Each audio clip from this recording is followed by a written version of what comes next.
দিন দিন আমাদের পুকিসোনা এত দুষ্টু হয়ে যাচ্ছে, এত পাকা পাকা কাজকর্ম করে, মানে কি বলবো। আগে যখন ছোট ছিল তখন তো সবসময় ঘুমিয়েই থাকতো, কিন্তু এখন যত বড় হচ্ছে তত দুষ্টুমি বাড়ছে। তো চলো আজকের ব্লগে সারাদিন কি করলাম না করলাম সেটাই তোমাদের সাথে শেয়ার করছি। ভিডিওটা প্রথম থেকে শেষ অবধি দেখতে থাকো।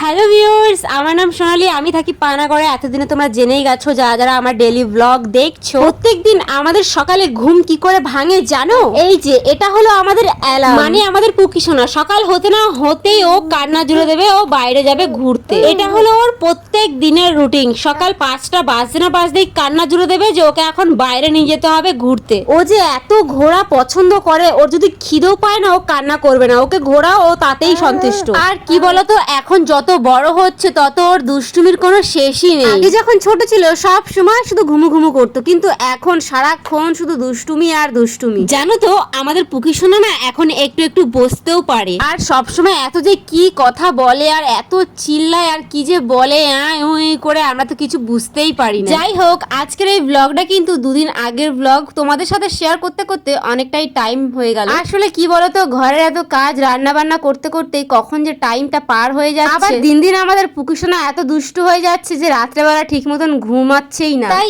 এইসব কারণের জন্য ভিডিওগুলো তোমাদের সাথে শেয়ার করতে করতে দুদিন লেট হয়ে গেল। যারা যারা এখনো পর্যন্ত আমাকে কমেন্ট করেই যাচ্ছ, বারবার করে একটা কমেন্টই করছো যে দিদি এখনো কি দান বাবার মেলা আছে, তাদেরকে বলছি মেলা তো শেষ হয়ে গেছে, কিন্তু এখনো কয়েকটা দোকান আছে, তোমরা যদি চাও অবশ্যই আসতে পারো। কিন্তু মেলায় না তোমরা লোক দেখতে পাবে না ঠিক মতন দোকান, কারণ মেলা পুরোই ভেঙে গেছে, শুধু কয়েকটা দোকানই আছে দেখলাম আমি আজকে। যাই হোক, সকাল দিয়ে ঘরের কাজ করতে করতে অবস্থা খারাপ, আর পুজো দিতে দিতে অনেকটাই সময় হয়ে গেছিল। আর খাওয়া দাওয়া ঘুমের কথা তো ছেড়েই দাও, ওটা তো কবেই ভুলে গেছি। তো চলো, এত কষ্টের মাঝেও তোমাদের সাথে ভিডিওটা শেয়ার করলাম। প্লিজ গাইস একটু সাপোর্ট করো। কি করছো তোমরা বলো তো?